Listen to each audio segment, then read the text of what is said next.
Hi everyone.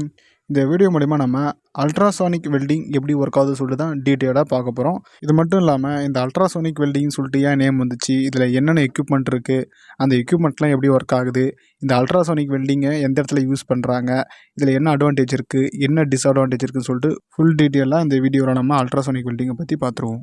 So இனிஷியலாக இதோட நேம்லேருந்தே நம்ம ஸ்டார்ட் பண்ணுருவோம். ஸோ வெல்டிங்னால் நமக்கு தெரிஞ்ச ப்ராசஸ் தான். ஏதோ ரெண்டு மெட்டலை ஒன்றா ஒட்ட வைக்கணும்னா அதுக்கு நடுவில் ஹீட் எனர்ஜியை உருவாக்கி அது மூலயமா அந்த ரெண்டு பொருளையும் ஒன்றா ஒட்ட வைக்கிறதுக்கு பேர் தான் நம்ம வெல்டிங்னு சொல்லுவோம்.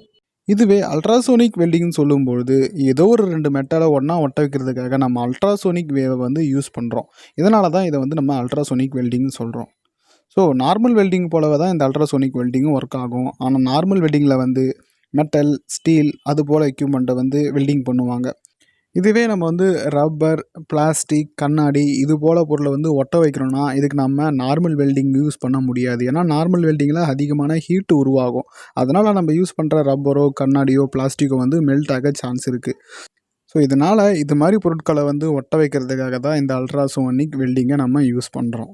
இந்த அல்ட்ராசோனிக் வெல்டிங்கை யூஸ் பண்ணுறது மூலிமா கரண்ட்டாக கடத்தாத எந்த ஒரு பொருளையுமே நம்ம ஈஸியாக ஒட்ட வைக்கலாம். அதே போல் பார்த்தோம்னா ரெண்டு வெவ்வேறு மெட்டல் இருந்துச்சுன்னா அதையும் ஒன்றா ஒட்ட வைக்கலாம்.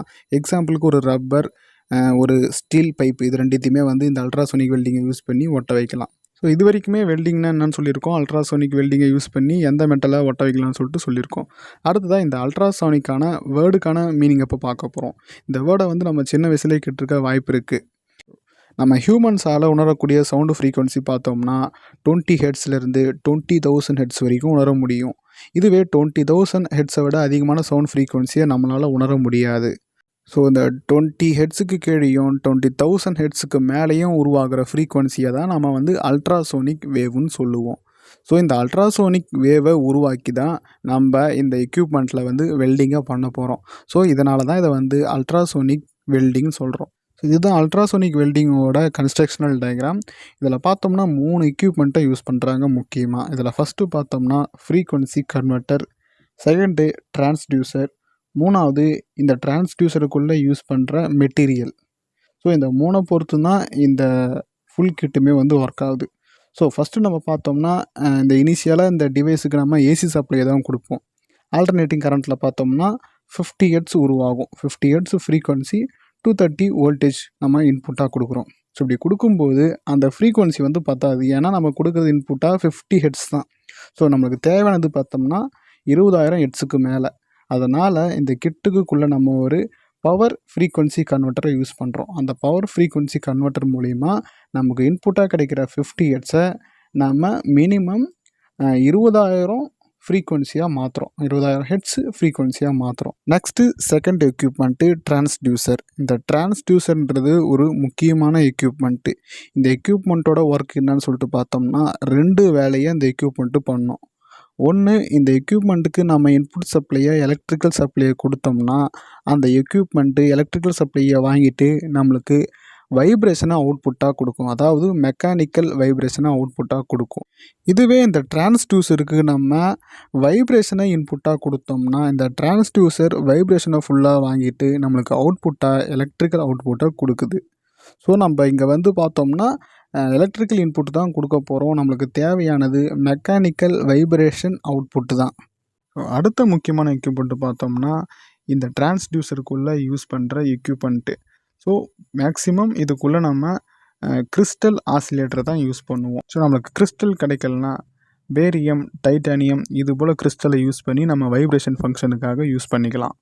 ஸோ இது மட்டும் இல்லாமல் ஒரு சில எக்யூப்மெண்ட்லாம் இருக்குது. இதில் நம்ம ஒரு ஒர்க் பீஸை அது மேலே வைக்கிறதுக்காக இங்கே ஒரு அணிவேல் யூஸ் பண்ணியிருக்கோம். அந்த அணிவேல் மேலே தான் நம்ம ஒர்க் பீஸை வைக்க போகிறோம். அடுத்ததாக இந்த ஒர்க் பீஸை ப்ரெஷர் பண்ணுறதுக்காக நம்ம ஒரு மாஸை யூஸ் பண்ணியிருக்கோம். ஸோ இப்போ நம்ம எந்த மெட்டீரியலை ஒன்றா ஒட்ட வைக்க போகிறோமோ அந்த மெட்டீரியலை ஒன்றுக்கு மேலே ஒன்று வச்சிடணும். வச்சுட்ட பிறகு நம்ம நார்மலாக இந்த சுவிட்சை ஆன் பண்ணுறோம்.